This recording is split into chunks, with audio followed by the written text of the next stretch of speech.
Hi student, class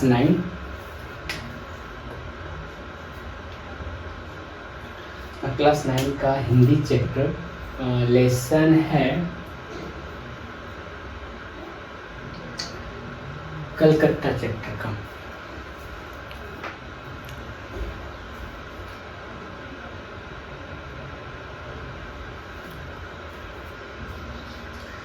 class 9 lesson है Calcutta.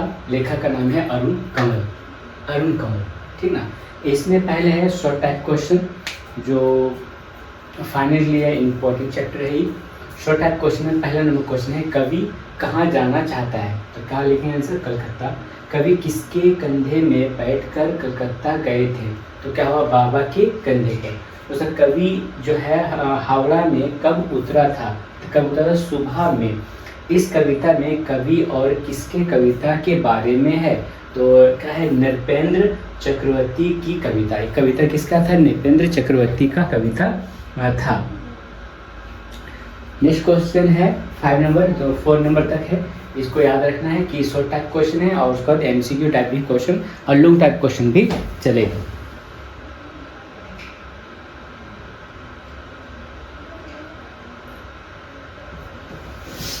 Five number question है, कवि के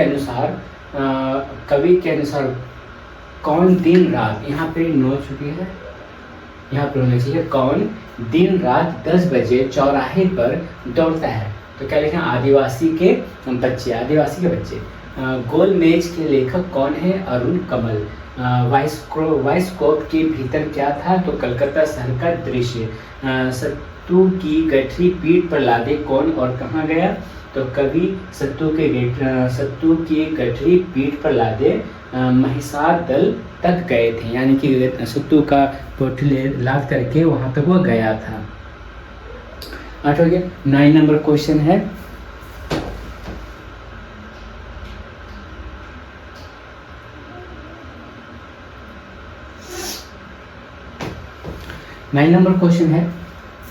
कवि किसके साथ कलकत्ता आए थे?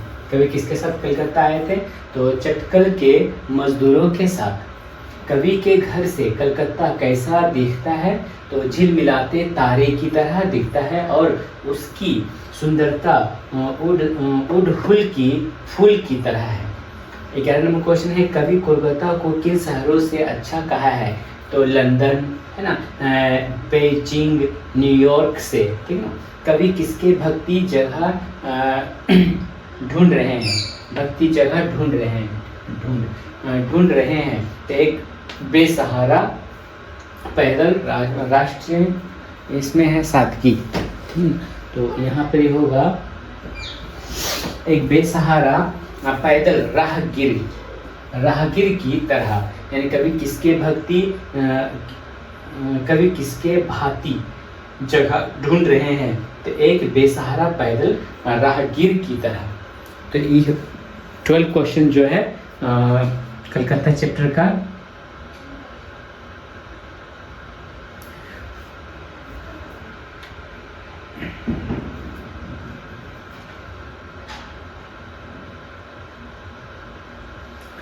तो कलकत्ता चैप्टर का जो है ये 12 क्वेश्चन जो शॉर्ट टाइप क्वेश्चन, एक बार फिर से रिपीट कर दे रहे हैं शुरू से।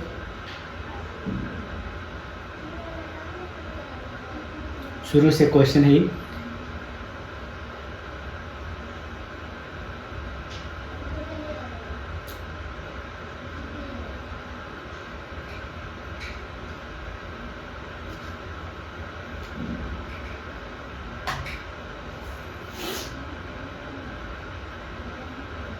कलकत्ता चैप्टर का क्लास 9 का 12 नंबर तक क्वेश्चन शॉर्ट टाइप क्वेश्चन है। अब यहाँ नेक्स्ट क्वेश्चन चलते हैं।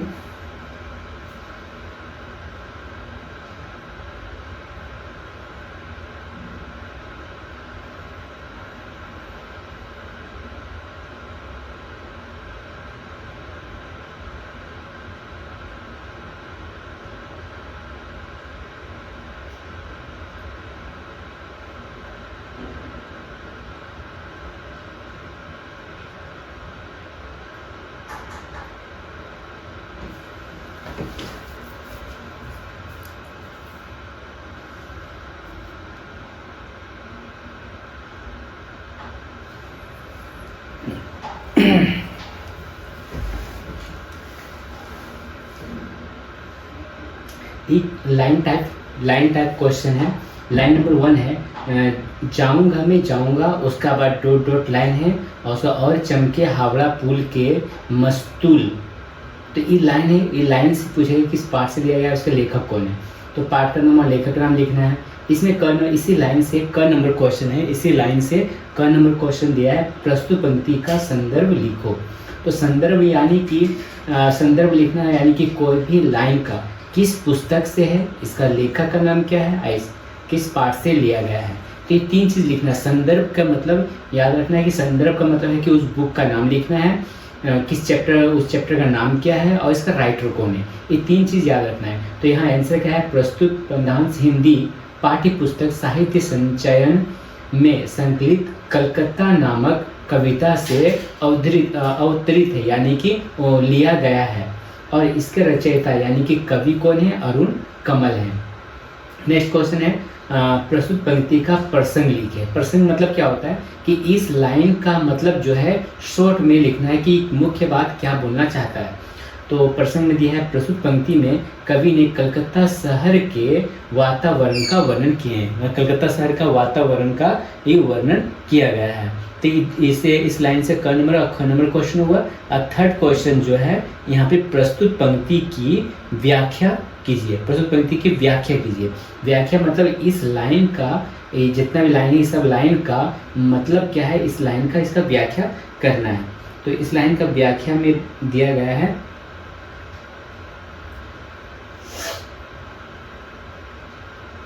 इस लाइन का व्याख्या में दिया है कि प्रस्तुत कविता में कवि कहते हैं कि उन्हें कलकत्ता शहर से बहुत लगाव है और वह कलकत्ता एक बार नहीं 100 बार जाने को तैयार है। ठीक है, वह कहते हैं कि वह पहली बार कोलकाता तब गए थे जब उसका नाम कोलकाता था और वह बाइस्कोप के भीतर देखा जा सकता था।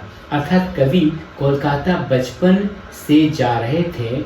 कवि अपने बाबा के कंधे पर बैठकर यहाँ बैठकर डबल हो गया, बैठकर जाया करते थे, जो उन्हें गालिब के शायरी में आए पालकी का एहसास दिलाता था।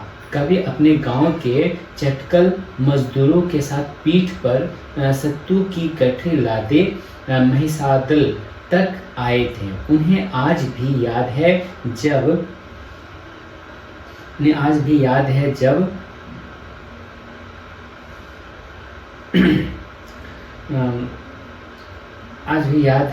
गांव में चटकल मजदूरों के साथ पीठ पर सत्तू की गठरी लादे महिसा दल आए थे। उन्हें आज भी याद है जब वे सुबह हावड़ा उतरे तो हावड़ा पुल की मस्तूल चमकता हुआ दिखाई दिया था। तो इस क्वेश्चन से 3 क्वेश्चन जो है दिया हुआ है। पहला क्वेश्चन दिया था यहाँ पर प्रस्तुत पंक्ति का संदर्भ लिखो। दूसरा क्वेश्चन था प्रस्तुत पंक्ति का प्रसंग लिखें। तीसरा क्वेश्चन है प्रस्तुत पंक्ति का व्याख्या कीजिए। तो एक लाइन का एक पूरा क्वेश्चन एक कंप्लीट हुआ। अब इसी क्वेश्चन का सेकंड लाइन है यहाँ पर।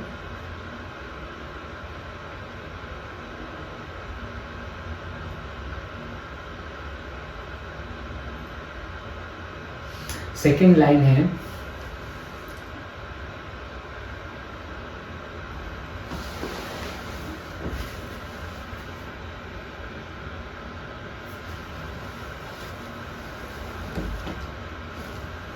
सेकेंड लाइन दिया है इतना पास कोलकाता, फिर डॉट डॉट लाइन है और छंदों के मध्य अपना छंद ढूंढता।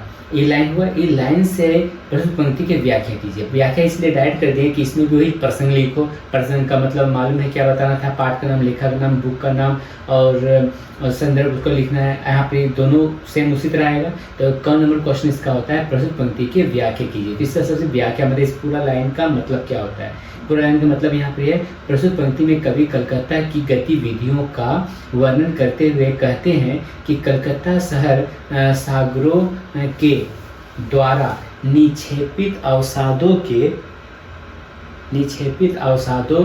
के ऊपर कदमूल की तरह गंगा के किनारे बसा हुआ है। कवि को कलकत्ता शहर अपने घर से झिलमिलाते तारे की तरह दिखता है और उसकी सुंदरता उड़हुल की फूल की तरह है। कवि आगे कहते हैं कि कलकत्ता बहुत प्यारा है, जैसे कोई हाथी गन्ना चूसते समय प्यारा और शांत दिखता है, और इस शहर में इतनी उत्सुकता भरी पड़ी है जैसे कोई दमकल की घंटी बजाते हुए दौड़ रहा है। कवि कहते हैं, मुझे बचपन के वह दिन याद है जब मैं कलकत्ता के सड़कों पर और खेत खलियानों लाठी भर जगह अपने छोटे पैरों से छेंकता जाता था। अब फिर कवि अपने चाल और गति को ढूंढता है। कलकत्ता में तेज गति चलने वाले मेट्रो, ट्राम से लेकर धीमी गति से चलने वाले हाथ रिक्शे सब हैं। इसी बीच कवि अपने को और इस शहर के छंदों में अपने छंद को ढूंढता है। इस सेकंड लाइन का व्याख्या हो गया। नेक्स्ट क्वेश्चन है थर्ड नंबर जो लाइन है ये इस तरह से है। थर्ड लाइन जो है यहाँ पर दिया है कि मैं एक बेसहारा पैदल राहगीर हो जगह ढूंढ रहा हूँ। फिर डॉट लाइन दिया है, बज उठी चारों तरफ भेरी, है ना। तो इसका भी क्या करना है, प्रसंग लिखना है, यानी कि पाठ का नाम, लेखक का नाम लिखना है, और नेक्स्ट जो है भाव स्पष्ट करना है जिस तरह से किया जाता है उसी तरह।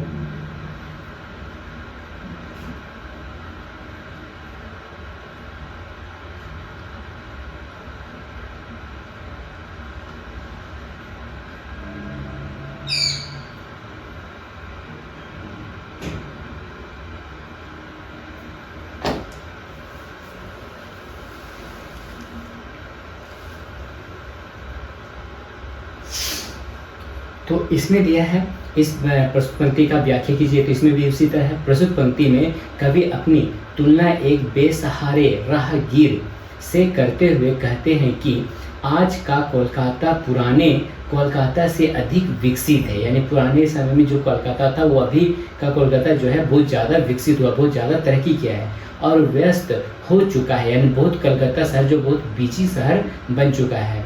वे कहते हैं कि आज के कलकत्ता के चौराहे इतने व्यस्त हो चुके हैं, मतलब वहाँ का रास्ता इतना बिजी, इतना व्यस्त है कि एनी टाइम वहाँ जो है बहुत भीड़ लगा रहता है, कि उन्हें समझ नहीं आ रहा है कि वे कलकत्ता के किस ओर जाएं। उन्हें ट्रैफिक की सिग्नल भी असमंजस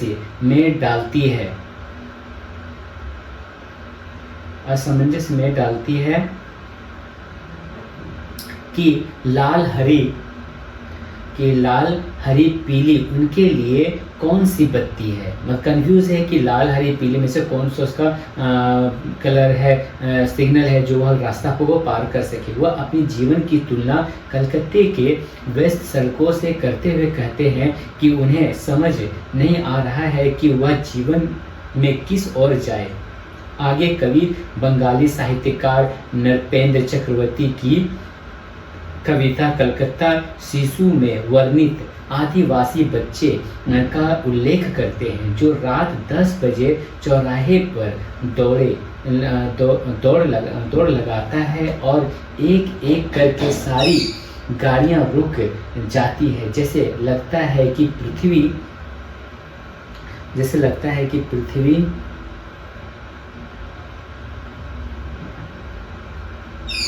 तो न कलकत्ते के वेस्ट सड़कों से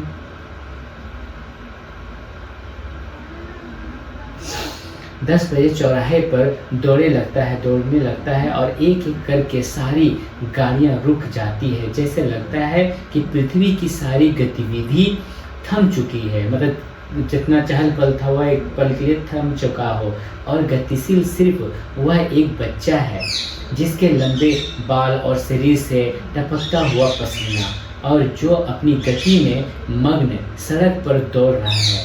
कभी इसी प्रकार गति में जीवन जीना चाहता है, अपनी दुख पीड़ा दुविधा को भूल कर जीवन में आगे बढ़ना ही जीवन है। तो ई जो है ये बोलना चाहता है। नेक्स्ट क्वेश्चन है, फिर से एक बार इसको रिपीट कर लेना है। ये है भाव स्पष्ट 3 नंबर।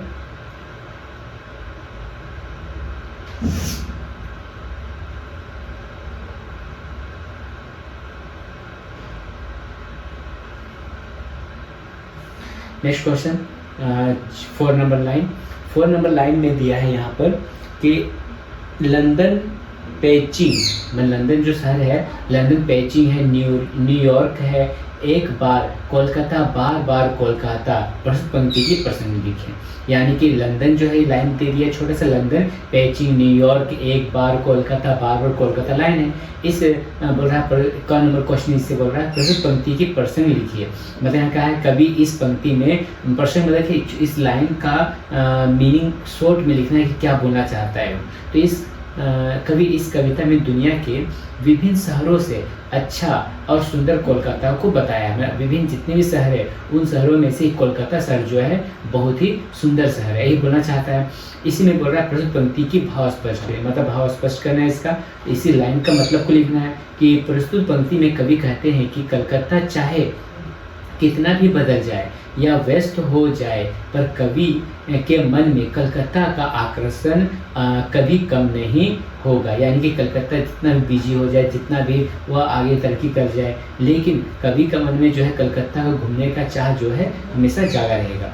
वे कहते हैं कि लंदन, पेचिंग तथा न्यूयॉर्क जैसे शहर चाहे जितना भी आकर्षण या मनमोहक हो वहाँ एक बार जाने के उपरांत वह आकर्षण समाप्त हो जाएगी, लेकिन कलकत्ता का आकर्षण कभी समाप्त नहीं होगा। तो ये 4 नंबर लाइन का व्याख्या हो गया। उसके बाद है नेक्स्ट क्वेश्चन जो है लॉन्ग टाइप क्वेश्चन। इसमें बोल रहा है कलकत्ता कविता से कवि क्या संदेश देना चाहते हैं, अपने शब्दों में लिखो, या उद्देश्य इसका क्या उद्देश्य इसका कलकत्ता कहानी का। तो इसमें दिया है कलकत्ता कविता के माध्यम से कवि यह संदेश देना चाहते हैं कि कलकत्ता अपने आप में सर्व धर्म, जाति, भाषा आदि लोगों को समेटे हुए हैं। जिस तरह से यह सभी जाति, धर्म, अमीर, गरीब तथा मध्यवर्गीय लोगों को एक साथ मिलजुल कर कलकत्ता में रहते हैं, उसी प्रकार दुनिया में सभी लोगों को एक साथ प्रेम भाव से रहना चाहिए, क्योंकि जीवन का आनंद इसी में है। तो कलकत्ता जो चैप्टर है इसका उद्देश्य जो है कहानी कविता जो है बनाने का उद्देश्य है यही कि किस तरह से आपस में मिलजुल करके रहना चाहिए। तो ये हुआ कोलकाता चैप्टर का टोटल कोलकाता चैप्टर जो है वो कंप्लीट हुआ। तो इससे अच्छा से नोट डाउन कर लें और इससे अच्छे से ले लीजिए, क्या कि फाइनल के लिए यह चैप्टर बहुत ही इंपॉर्टेंट है। इसके बाद भी मैं और भी कुछ चैप्टर लाता हूँ।